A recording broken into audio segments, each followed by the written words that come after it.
In our own words. I'll start. I'm Trinea Gonczar. These are my fellow sisters. I work for a company in Detroit. It's called Wayne County Safe, and we are the sexual assault forensics examiners in the city of Detroit. And a little piece of what I'm hoping to do here in Ann Arbor is bring awareness to your city that there is not something like this in Ann Arbor. And hopefully it will inspire somebody to maybe seek out that because, it's every weekend. I just had it happen to me. I had two this last weekend from Ann Arbor specifically with nowhere to go and no idea where to go or who could help them, specifically rape.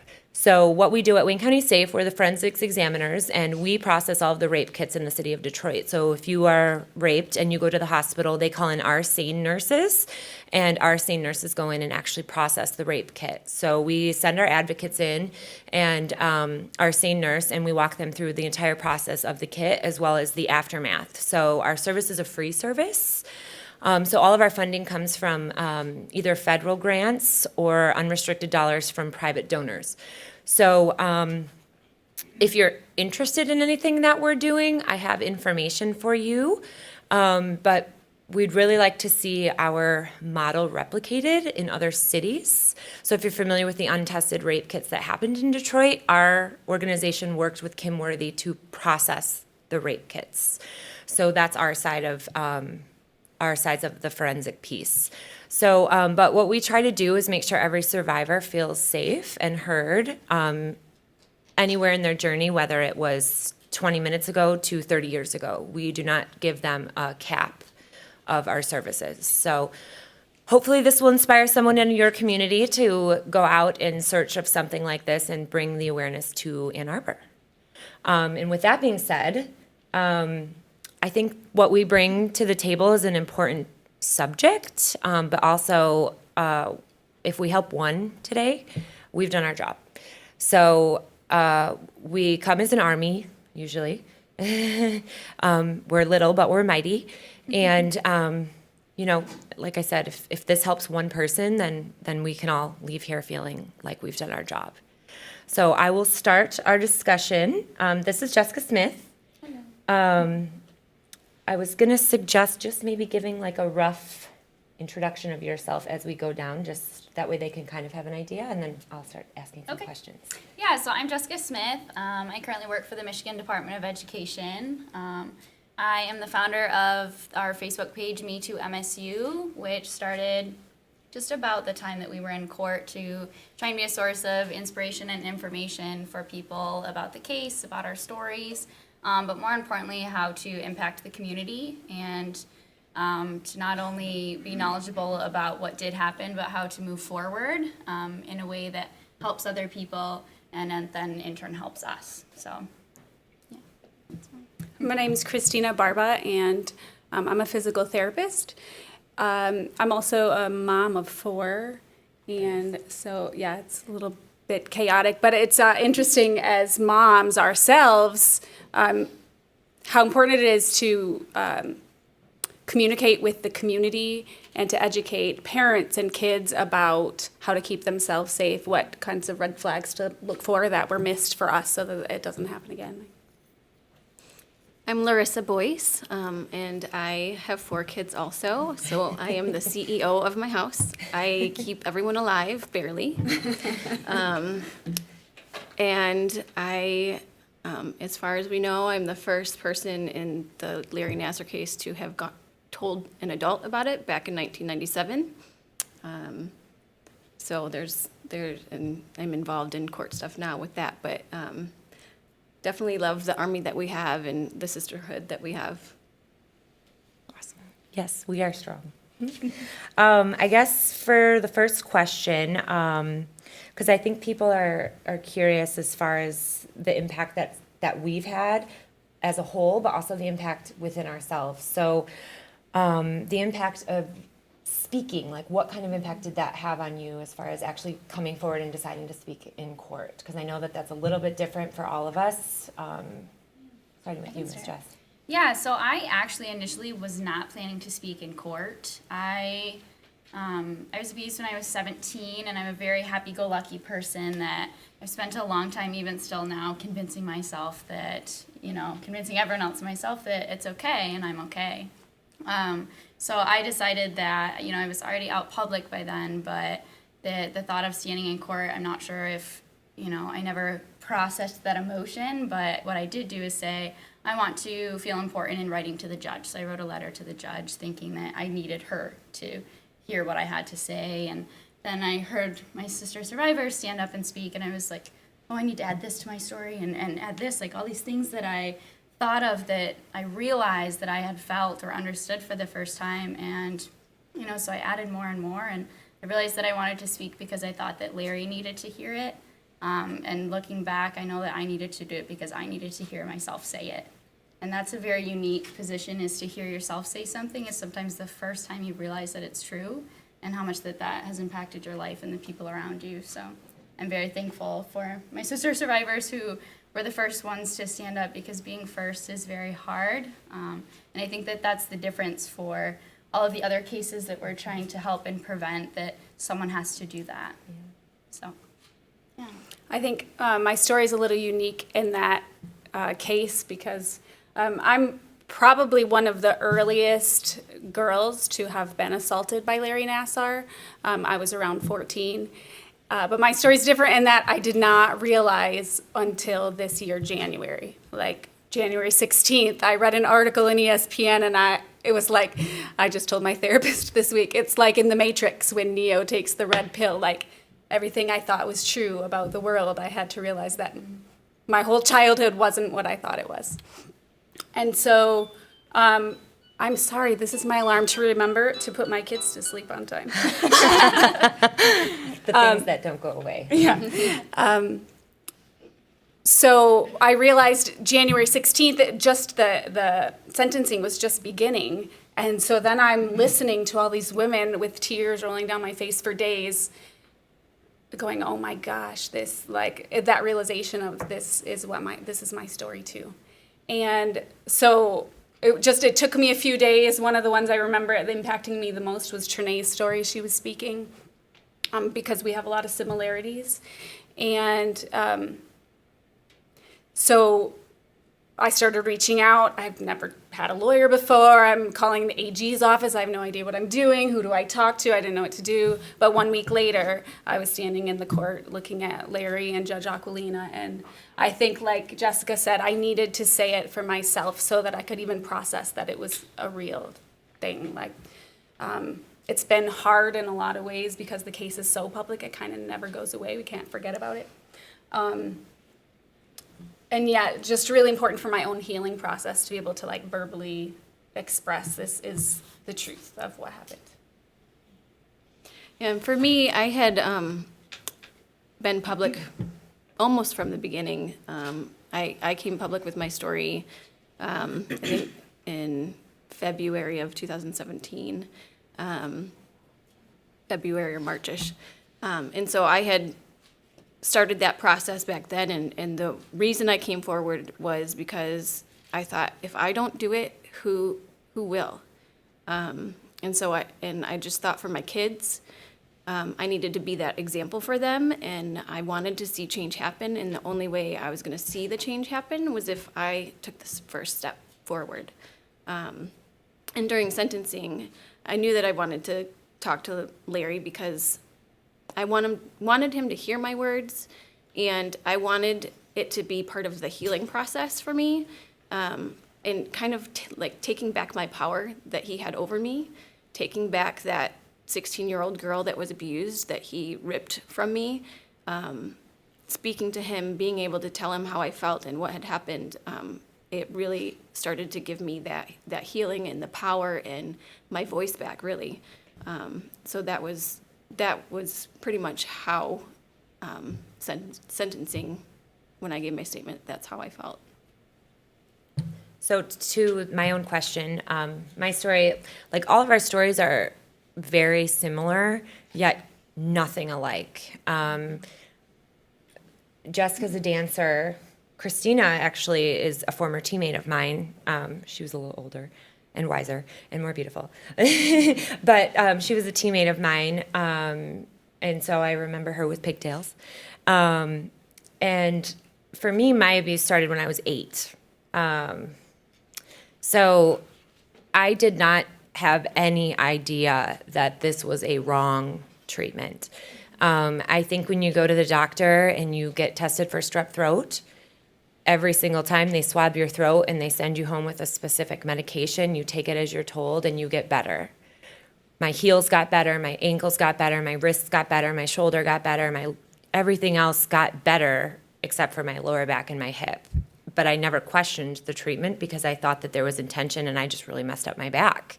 So there was no way for me to really indicate that this was a non-proper treatment. But for me, when Rachel Denhollander first originally spoke out, because I was very close to Larry. I was at his wedding. I mean, I know his family, his children. I was very, very close to him. I thought that there is no way that there's not going to be 100 medical professionals coming forward to back his medical treatment. This has to be proven. There's no way. So for a minute, I was really Team Larry, thinking that this was a good person and he cared about us and he loved us and he had good intentions. So it wasn't until about a year ago around this time that I messaged Larissa. Barely, I mean, I knew her from when we were children in gymnastics and pole vaulting, which was, I don't know, but she went to another school and I messaged her and said, who do I talk to? And I was Jane Doe B43. And it wasn't until I arrived to sentencing that morning and I heard Jordan Weber speak. She is a gymnast from our gym. And she's much younger, but she's also an Olympian. And I knew that she was going to reach one age demographic of our gym, and I was going to reach another age demographic of our gym. So I really wanted our teammates to feel comfortable coming forward because we have a big community, and I knew that they weren't going to come forward solo. That one of us had to really be the voice for our own teammates and kind of lead that pack because for any of you that have heard of John Getter or know of him at all, he's scary, to say the least. So for those that were under him and thought that this was going to be an easy thing, it wasn't. But nonetheless, I went into court, and I had seen her speak, and I knew that if I spoke, I would be able to help some of our other teammates. And I thought for sure, because the Olympians were there that day, that I had it in the bag, and I didn't have to worry about my story going on any sort of news of any kind. Unfortunately, that backfired, and it was my story and the Olympians because I'm the one that made him cry. Not cry, but hysterically sob in my entire statement, which I knew going into that day. And a lot of the reason I decided to speak to him was because I could see that he was reactionless and he was like almost straight faced. And I thought if I spoke to him and he didn't react to me, that he was dead, that he was already a dead person. And so I think that what happened in my statement and the reason it was so powerful is because of his reaction, because it made him human. It made him have a real reaction to someone that was true and genuine because he was crying that my heart was breaking at him. So that's a little bit of my story. And just for a piece of how I found Wayne County safe, one of our sister survivors was 15. She did her impact statement the same day I did mine, and she attempted suicide twice. And I kept thinking to myself, there has to be somewhere she can go. Like, why do they keep just putting her in the hospital like she's going to get better? Like, is there no sort of sexual trauma center? Is there no place for her to go? Everyone kept saying, you need to talk to Wayne County Safe, talk to the executive director.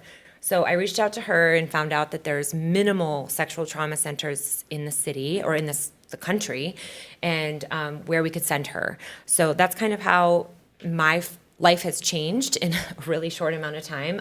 All of our lives have changed, but that's where my direction has gone and how the impact had on me. So I'm forever Team Survivor. So next question. Institutions, Michigan State, USAG, USOC. why do we think that this took so long to get where we are today? And anyone can start. You don't have to be the first, Jess. If Christina, you have somebody. Like, why do we think that truly it took as long as it did for us to get where we were versus like a Penn State where it was fast? I think that's multifactorial, but for one, Larry was a really good liar. So he deceived a lot of people, peers. It wasn't just gymnasts and parents. He was grooming everyone around him really for years and years. Also, I think if you happen to be a white male in our country, you're automatically granted a certain level of esteem and respect that other people are not automatically given. So we sort of just assume if you have a white man and a white little girl, we assume that the man's the one telling the truth because that's just the status quo that we live in, I think. That makes a good point.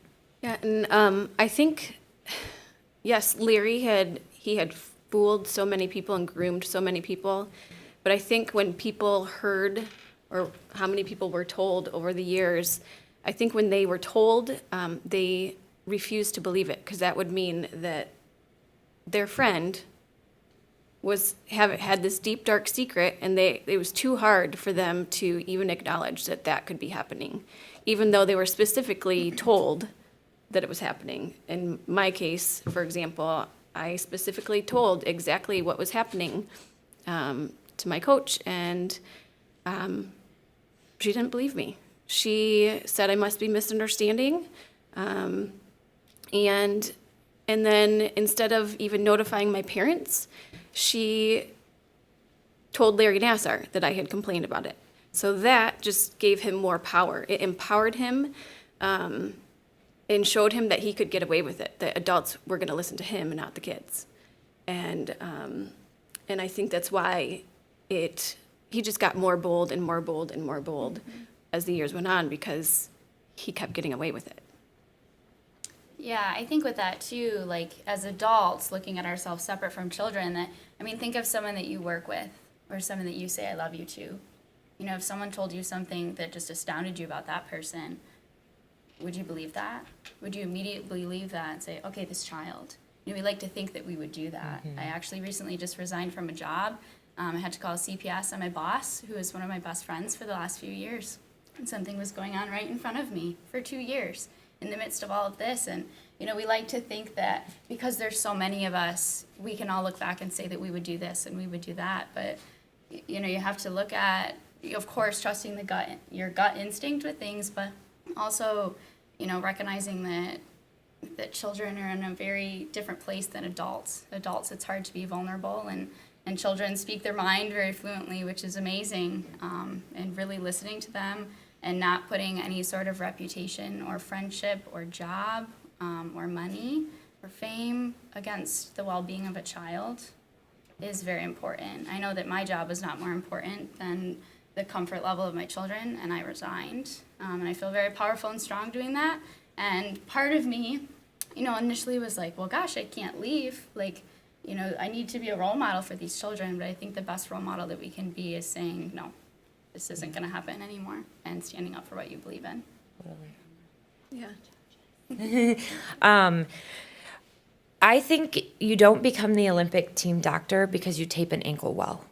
I think you actually have to be somewhat good at being an Olympic team doctor. And going back to, for myself, where the confusion lays, for me, is because there were things that he did fix and capabilities that we had to compete well and win consistently on injuries that maybe had somebody else been present, we maybe wouldn't have been able to compete and still win. So I think for him there was almost like a magic in the way that he was, because I mean personally I can't even think of a single time that I wasn't in a room with him that he wasn't going 1,000 miles per minute talking about this and that and his family and this and the ankles, and teaching my mom how to tape my shins for 2 hours, making her untape them and retape them so that she could tape me at a competition that was out of state, because he genuinely needed John to be satisfied with him in the position that he was in for me to compete and to compete well. So there were some pieces to it, I think, that are extremely confusing, and kind of like what the girls have said. It's when you have a small child who's lying to you about getting cookies because they want the cookies, you automatically think that there's some reason that they're going to lie to you about something of this kind, because maybe they don't understand the repercussions of something like that, or they don't understand the magnitude of what they just said. But children will lie to get cookies because they want to eat the cookie. But children aren't going to lie about somebody touching their private parts for fun. Like, they don't come up with that in their mind. The cookies are fun. There's instant gratification for that. But for sexual abuse, there isn't. And people really confuse that with a child lying about something about cookies to lying about a sexual assault.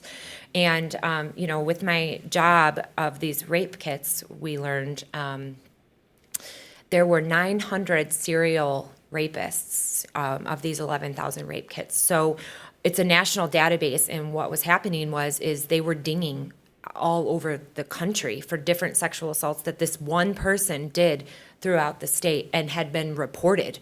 But because he was so-and-so, it got shut off, or because he had a lot of money, it went away. And one specifically that's just sticks in my mind was a 9-year-old little girl.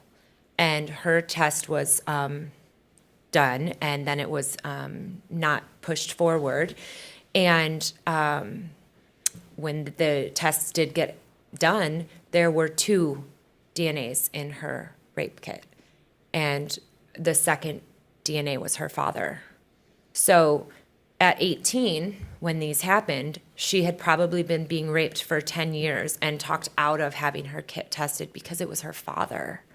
So when a child has to tell somebody that they were raped by their dad, that's a heavy weight to carry.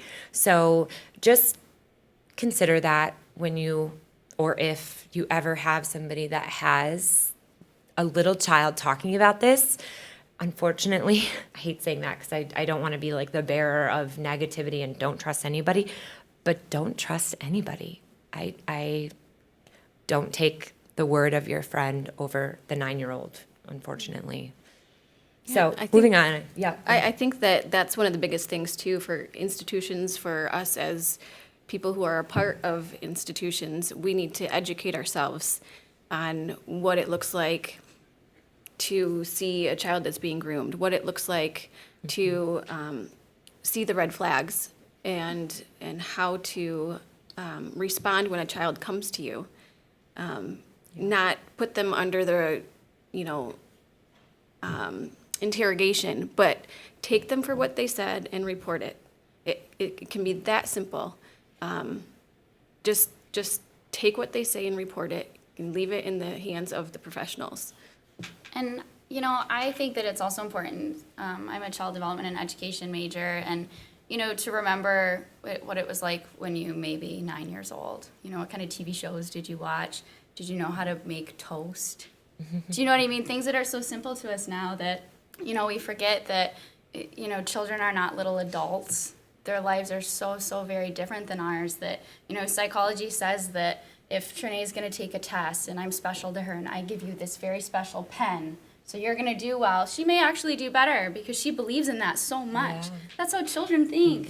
It's an amazing thing. It makes Santa Claus real and all these fun things. But when children believe for so long and are reinforced for so long that's the truth, you really believe that. And that's why for our stories were so devastating that, Larry Nassar had a picture of me and a thank you card on his wall that I wrote him when I performed on stage on Point after my abuse. Thank you card. Because that's how much of a Santa Claus, of a special pen, that was my truth then. So it's also recognizing that what you view as the truth changes a lot as a child and as an adult. So making sure that, it's not, well, your story changed, because we put things in boxes, we put them away. And certain things make them come out. And, really listening to the process and not just the initial words, even of children, I think is very important to helping people heal. Totally. And also, too, just for the sake of it, I silenced a lot of people. It's hard for me to say, but that's real. So just, if someone comes to you, believe them. It's that simple. I'm so sorry. Yeah, I mean, I can attest to that.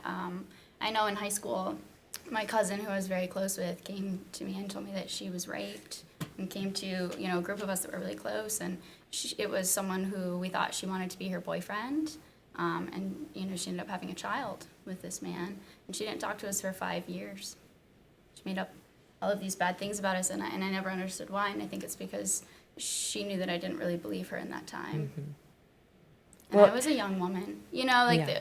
it's hard to put yourself in that Yeah. position, and I've reached out to her and, of course, apologized, because it's hard to explain that you don't understand until you understand, but that it is heartbreaking to live. Yeah.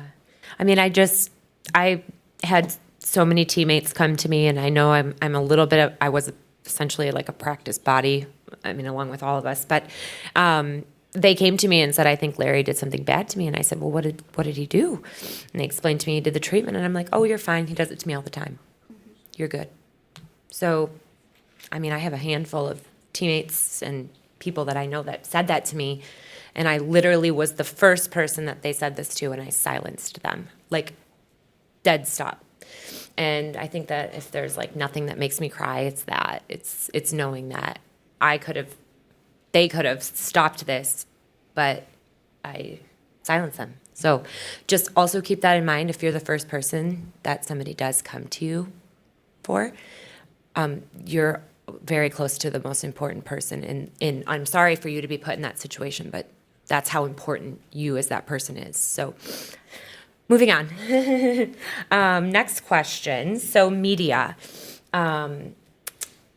There's all sorts of feelings on media. We love you, Kim. But as a media standpoint, I think for us, it was a huge thing for Rachel kind of coming forward and going to the news and going to the media and having that spoken on a bigger scale for us now. Like, how does that impact us? What has the impact been made for us as a whole and the Me Too movement, really? I can start with that one if you want. So I run the Me Too MSU Facebook page, and that's been really great. I, fortunately and very unfortunately have people message me still all the time saying, yeah, this is my story, this happened to me, and, I'm happy to be that person that receives that, but it's also sad to always get that news, of course. But media can be really great until you look at the comments of things that are posted. I recently am a part of a documentary that they emailed me, and I had touched on saying, there's been negative things, and they asked me if I could find screenshots, and I was like, oh, that'll probably take me all day.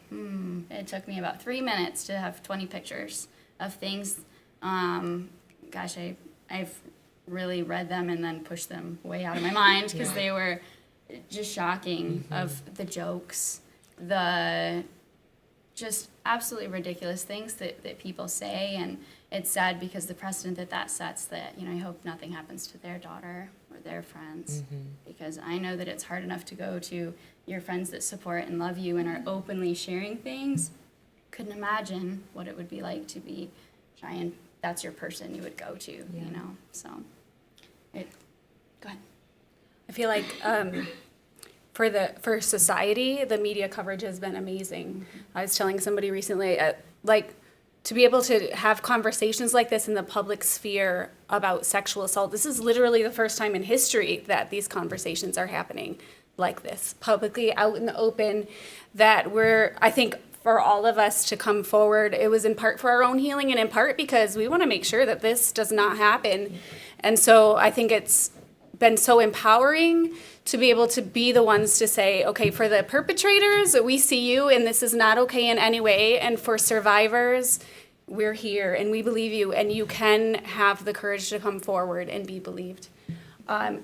So there's that great positivity and benefit for society, but then I can say on a personal level, it's kind of devastating. Again, like I said, every day there's another news article. It's really hard to continue on the healing process when it feels like you just keep getting knocked down and knocked down and knocked down. But I think we all came forward because we wanted to make a difference and make a change, and so it's sort of like a sacrifice worth making. Yeah, I know for me, it's doing different interviews with media. It has been a healing process for me to be able to talk about it and to use it to we want to make change, and that's my goal. If my story could change one person's life, then it was worth it. And the media has helped us do that, especially during sentencing week. The media had a huge role in this becoming a national and even international topic that news stations were talking about. Because before that week, it was not national or international, maybe a tiny bit here and there. But during that week, people started paying attention because there were so many media reports about it, and it was a movement that was happening while we were there, and it was so impactful. But yeah, the other thing is, we see it every day. There's a new story, Steve Penny getting arrested, or something else that MSU says that's really bad. You never know what you're gonna get on a daily basis, and so that part can, like Christina said, it can really knock you down. And there's been many pluses and minuses throughout all of it. I do know too that, as much as it adds a complete level of vulnerability as you look up and see yourself on TV or, on newspapers, it's also a lot of validation that I know we're really thankful for, that it really shows like this is severe, this is urgent, this is important. I know that lunch of one of the days for sentencing, we all went out for lunch. I don't know who all was there with me, but we're sitting here and we look up, there's ESPN, sports bar all over the place.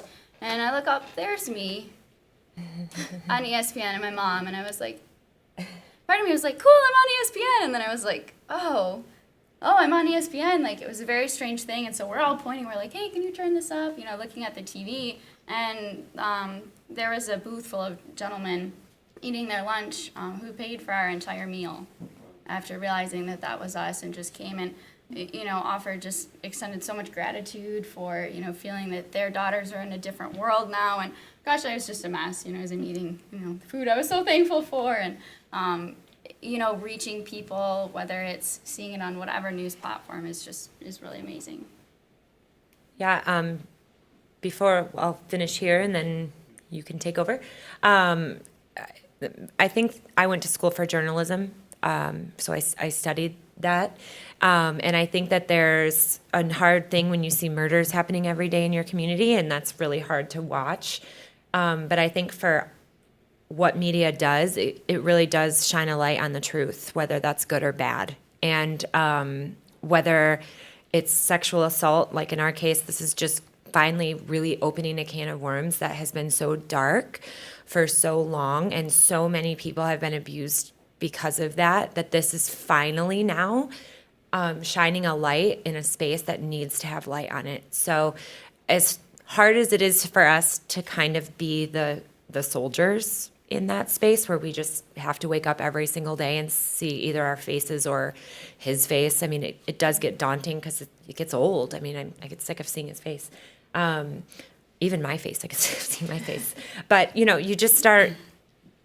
you start realizing the magnitude of what you've done, and you remember that it's for everybody else that you're still fighting. So, as you can see, there's 1,400 pages. Here's just one page. There's Trinea's, the opening of her statement. And so if you want to learn more about what they're talking about, specifically what they said in court, or about any of the media coverage, which we've also got, all you have to do is click. And fortunately, we have some of the reporters here tonight that have been central to this story that broke in the Indianapolis Star, as I recall. And so we're going to ask some of the journalists who are here tonight to come up and join us. Okay. Okay. So we're going to bring up some of the reporters. I think we can all agree that we're very fortunate that these four women were able to join us tonight. And as I just mentioned, they will be here at the end we don't have to leave right away, so if you want to talk to them individually after the journalists are done. So we have tonight 4 journalists and editors. So we have Alexa St. John, right? And we have Kim Kozlowski, right? And Sophia Sherry, and Marie Wiedemeyer. And let me just tell you who they are. So Alexa is the editor of the Michigan Daily, and Sophia is a journalist on the Daily staff who's covered this story. Kim is one of the lead reporters in the country on this story. She's been covering from the Detroit News for about, how long? Over here. Yeah, she's written an incredible number of stories. And then we have the editor of the State News from Michigan State. And I would like to show you just very quickly, the media coverage is so overwhelming, and you can see here, this is the original story in the Indy Star. They broke this thing wide open. It was a story that, and so you can see that right here. And if you can imagine, in a country where a political leader could just tweet anything he thinks about, if you can imagine the verification process this newspaper had to go through to get this story published. And we're very fortunate, Alexa wrote really quite a wonderful piece about the importance of investigative journalism. But as you can see, we have here Kim's stories right here and so on. Just take a look. I mean, it's like she's done just a tremendous job, and the paper has just, again and again. The Daily, of course, which is my college newspaper, has been writing about this story as well, and of course the State News, which is right here. So we have a lot of links to just some of the coverage you can see. And I actually have a question for all of you, which is, looking back on this, when you first heard about it, did any of you have any idea that a year later this was going to be a story that just kept going and deepening and getting more complex and bringing in an entire university system? I mean, did you even have a hint at the beginning of how big this was going to become? I remember the day the Indianapolis Star story broke, we were in the newsroom reading it, and we realized that it named an MSU doctor. And from there, we, as the weeks went by, more people came forward, and I think in November, there were like maybe 40 women who had come forward at that point, and we thought, wow, it can't get any bigger than this. And then we're at more than 350 at this point. We had no idea what was coming. We didn't know that Michigan State's president would resign, all the turmoil with the interim president, the board of trustees. We had no idea what was coming. So. I would certainly add to that we knew it was an important story early on, but I vividly remember when the women were about to testify in Ingham County, and we had even written a story that 4 days had been set aside. And I remember talking with my editor and saying, do you think they're going to let me stay up there for 4 days? And he said, I don't know, because when you have a small staff and there's news breaking all the time, you can't always afford to let someone go. And I said, well, I recommend it. I said, I'll keep my laptop with me. And I just want to nuance something that both Larissa and Christina said, that even though Larissa said that it was the media that made it an international story, we had nothing to do with it. What really happened was these women came forward and they were brave. And up until then, most of them had Jane Doe identities. And Kyle Stevens stepped forward, and she was the first to reveal her name publicly. And after that, almost all of the women shed their Jane Does, and they allowed us to use their names and to film their faces and see their pain and really hear what sexual assault looked like for the very first time. So we were just delivering the message. It was actually them who really, I saw this as a very milestone moment in women's history and the whole sexual assault movement. So it was really you guys. We had nothing to do with it. We just delivered your messages. So thank you for allowing us to do that. Yeah, I think on a similar note, like sitting in Ann Arbor, I kind of knew what was about to happen in Ingham County, and then I had no idea the fact that these like brave women were going to allow for all of these stories to be videotaped and all the photos. And so I wasn't there the first day. I was kind of sitting, I think, in a classroom on Twitter and just like overcome with everything that I was seeing, that I wasn't sure what I was planning to do, just that I was going to go there the next day and see what happened. And so I think it was Friday that I came for the daily, and the very first time I stepped in happened to be right when Morgan McCall stood up, who's a university now sophomore at this university now.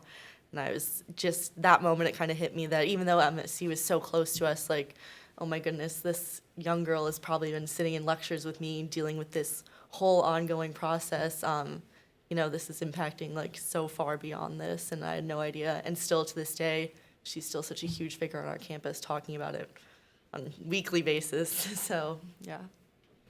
Yeah, and just briefly, very similar to what Sophie said, it became local as well, and at first I don't think we were expecting that, but, with between his own ties to the university as well as, other survivors that are around on our campus, it became local. But I know one of the things that Sophie and also Rhea and our other reporters that were there did so strong is, it wasn't about us. It was about the survivor stories and these very strong women. And I think sometimes journalists can let it get to their heads, at least investigations sometimes. But I think, like I said, I think Sophie and Rhea did a really phenomenal job at just knowing it wasn't about us and our investigation or our story or our coverage. It was about the survivors, and I think that's really important. They've talked in great detail, I think, and quite well about how difficult this was for them, realizing that there were so many people out there beyond their case that perhaps have not had the audience that they've had, and that this is an ongoing thing.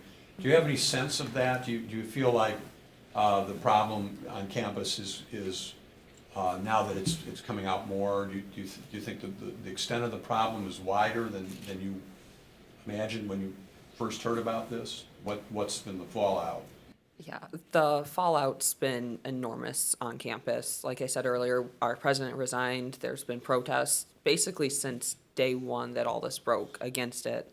The investigation in 2014 that cleared him because he was allowed to choose his own doctor or his own specialist to testify on his behalf. Just again, going into that, we did not know what the fallout would be. I was a reporter through all of that, and it just, we just were not prepared, and we were able to handle it and cover it, but nobody had any idea what this would look like. And we're still dealing with the fallout as this story was up earlier about the former dean of the College of Osteopathic Medicine. We're in court for that. There's constantly ongoing court cases, and there's still lawsuits going on as well. So from your perspective, what's been the response from the readers of the paper? What have you been hearing? The readers have been grateful for our coverage. They talk to us often and tell us they've appreciated our coverage. And they've, been very grateful for things that we have been writing about. As, we mentioned here, this has been, I've been a reporter for almost 30 years, and for the last year since January when the testimony started, I've written about almost nothing but this story. That's unprecedented in my entire career. I have started writing about a few things now because things are kind of quieting a little bit. But court cases and administration changes and still struggles. I'm even writing a story right now about the Healing Assistance Fund. There's just, it's going to be with us for a very long time. So I know that the readers have been very appreciative of it. I just want to add one last thing that, there are two very sort of renegade people who occasionally do email us and question, Larry. But I think that the podcast that Kate was talking about, Believed, there is a story by the very first survivor who came forward, Kyle Stevens, and she wasn't a medical victim. And if you hear it, it talks about how she went over there as a family friend. And there's just no doubt that Larry, with this story, he could ever say, oh, I was doing something that was, legitimate, because he was not with Kyle. It was just so clear cut. So if there's any story you want to hear, and a lot of people haven't, I don't think maybe are as familiar with Kyle's story, but it really is a testimony that Larry was an abuser. So one of the questions that I wanted to ask about this story was whether or not you think the new governor, our new governor, who is a survivor herself and has spoken about it openly during the campaign. I was just interested. She brought it up several years ago before all this hit.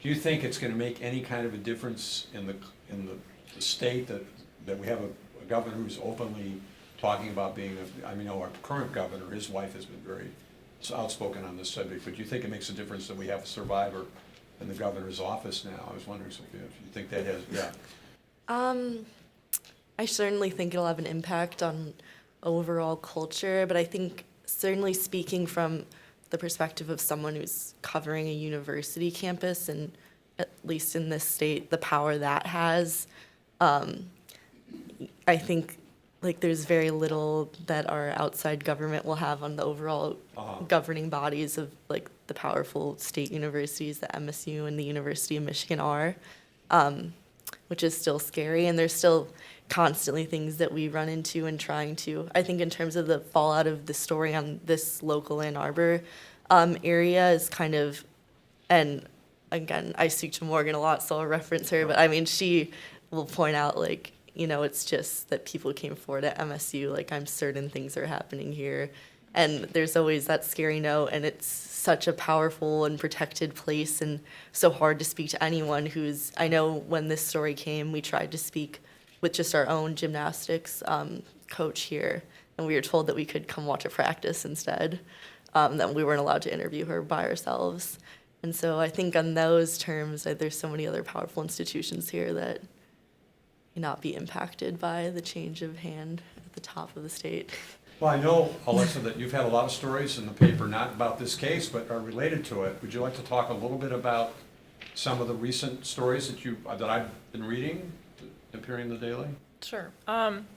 Yeah, so I guess a lot of this, especially this year, sparked some more investigative coverage on our end at the university, and Sophie's exactly right. I mean, there's things that are happening that, people are less vocal about, but we've been able to write about a few things going on in the School of Music, Theater, and Dance in particular, as well as throughout a few other departments and colleges within the university itself. And it's very hard to break through to those sources.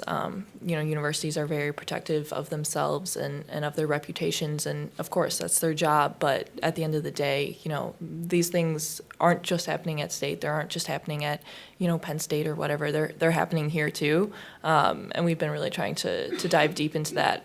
I will say, like I said, the universities are very protective of themselves, and that can be a challenge. But I think that's like one of the things that's so important is just like shedding a light on what's going on to the extent that we possibly can, because it does make a difference. And just from a few investigations we've done in the past few weeks, we've had so many survivors reach out to us about their own experiences and say, I saw your article, I would like to speak out now, or I'd like to at least share my story and get it off my chest now. And that's why we're here. We're not here to cater to a university public affairs department. We're here to tell the truth. And it can be hard, but it's the most important work I think we'll ever do. You second that? I second that wholeheartedly. Now, since they've spoken, has it been easier to write these stories because they've gone public and they've been on in front of the public for for the past few months? Has that made your job easier in some respects to get people to open up about other cases? Yeah, like Alexa was saying, it is more survivors have been reaching out to us, that kind of thing. People are more willing, but also, as she was saying, the university's closed its doors. It's very much, you have to go through the right PR channels and that kind of thing to get the university officials you want. Kim, is there more openness? Are you getting more calls? We are getting more calls on cases that are kind of tangentially related. People are more open to talking about it. And so yes, we are. There's a lot of conversations going on, I think, in the community, not only among women who, who have survived crimes like this, but also, other topics. Obviously the woman who spoke about our Supreme Court justice, it's just happening everywhere. And it's heartening to see that it's coming out. Even though up here you're seeing a bunch of women, it's been heartening for me to see out in coverage there's a lot of men who are reporting on this very diligently. The Lansing State Journal's primary reporter, Matt Mancarini, he's been doing a great job. And it's great that this just isn't a woman's issue. It's an issue for all of us. Do you think the problem, now that it's more out in the open, Sophia, do you think the problem is just been out there, but it hasn't been as public, or do you feel like it's,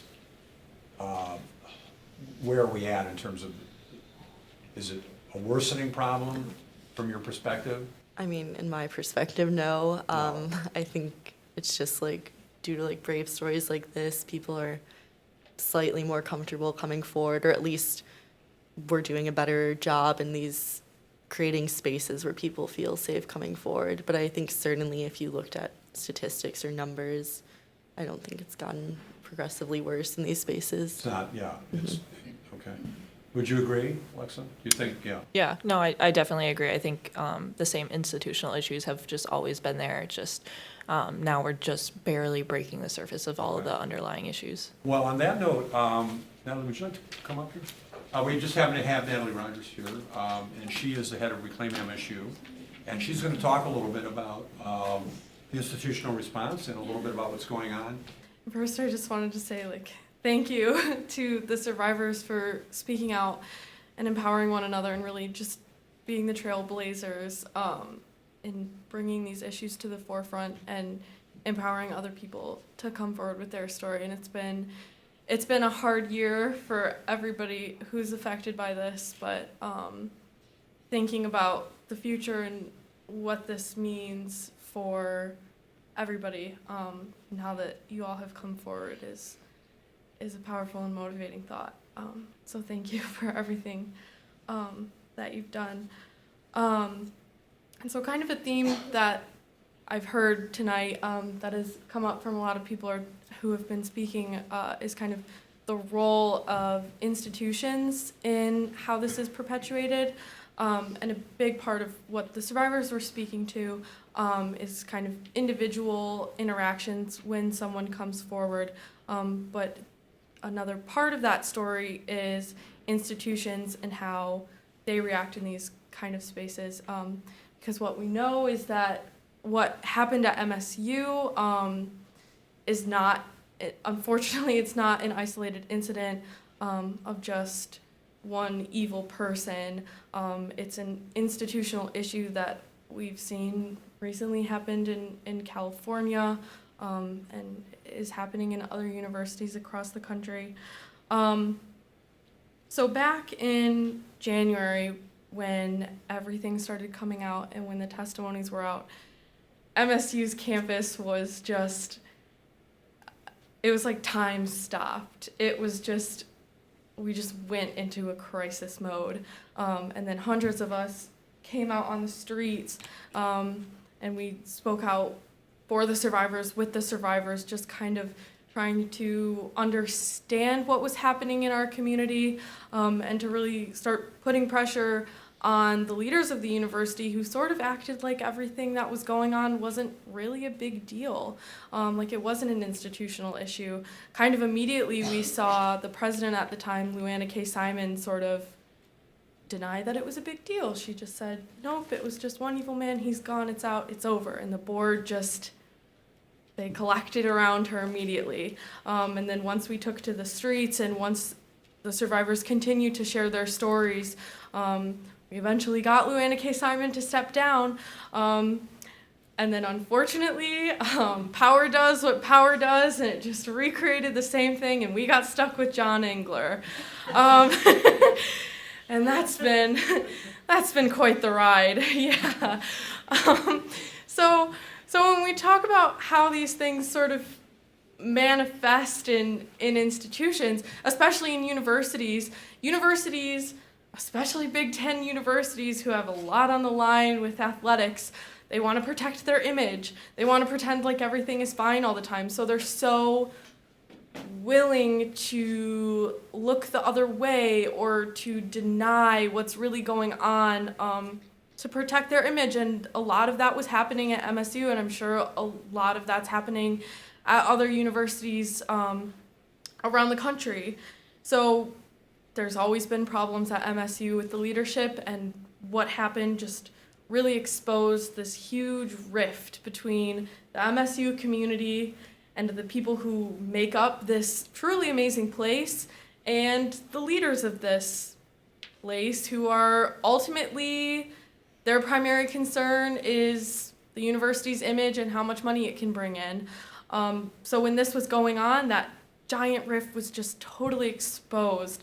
And we watched as the community kind of was suffering alongside of the survivors and just feeling the pain, while at the same time we had to grapple with the fact that our leadership was acting like this wasn't a big deal and wasn't listening to our voice. And as time has gone on, John Engler has been appointed interim president, and he said, just, you know, like, I can't remember which one of you said it, but it's hard to heal when there's so much just coming at you, just raining down. And that's really what's been happening at the MSU community. It's just, there's this rift and there's the constant raining down of bad things coming from our leadership that makes it really hard to heal.